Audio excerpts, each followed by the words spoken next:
నియోజకవర్గ ప్రజలందరికీ నా నమస్కారాలు. నా బాధ ఎలాగొక్కుంటున్నాను. ఇది ఒక విడుదల లక్ష్మీనారాయణ గారు గ్రౌండ్ ఏర్పాటు చేసి ఒక ద్వారం పెట్టాడు. ఈ భూములు ఈ దాదాపుగా 50 సెంట్లు ఉండాల భూమిని చివరికి 5 సెంట్లు దాకా తెచ్చాడు.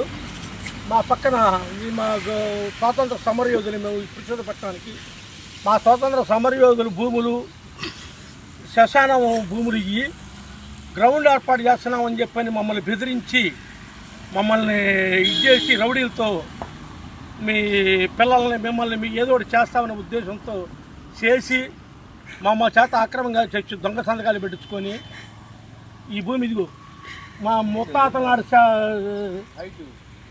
ఇది మా ముత్తాతది సమాధి. ఈ తర్వాత మా తాత సమాధి. మా తాత స్వతంత్ర సమరయోధి. మేము పురుషోత్తపట్నంలో పశువుల హాస్పిటల్కి స్థలం ఇచ్చాము. గాంధీ బొమ్మ ఆ రోజు స్వాతంత్ర సమరయోధులుగా మేము ఇచ్చాం. స్వాతంత్ర సమరయోధులకు ఒక పెన్షన్ కూడా తీసుకోలేదు. వీళ్ళు ఒక్కసారి ఎమ్మెల్యే అయ్యి మేము ఎమ్మెల్యేని ఈ కార్ చేస్తాం, నిన్ను చంపుతాం, ఈ శ్మశానం రాయిపోతే మేము రియల్ ఎస్టేట్ వ్యాపారం చేసుకోవాలి, ఫస్ట్ గ్రౌండ్ ఏర్పాటు చేస్తాం ఈ ఊళ్ళో అని చెప్పని మమ్మల్ని బెదిరించి ఈ శ్మశానాన్ని రాల్చుకున్న ఘనత ఎర్ర లక్ష్మీనారాయణది. మాకు తగిన న్యాయం చేయకపోతే మేము ఈ శ్మశానంలోనే మా అన్నదమ్ములు మా అందరం కూడా మా పిల్లలు మేమంతా కూడా కిరసాలు పోసుకొని పెట్రోల్ పోసుకొని ఆత్మహత్య చేసుకుంటాం. వాళ్ళ మీద చర్యలను తీసుకోవాలి. దీని గురించి ఎంక్వైరీ తీయాలి.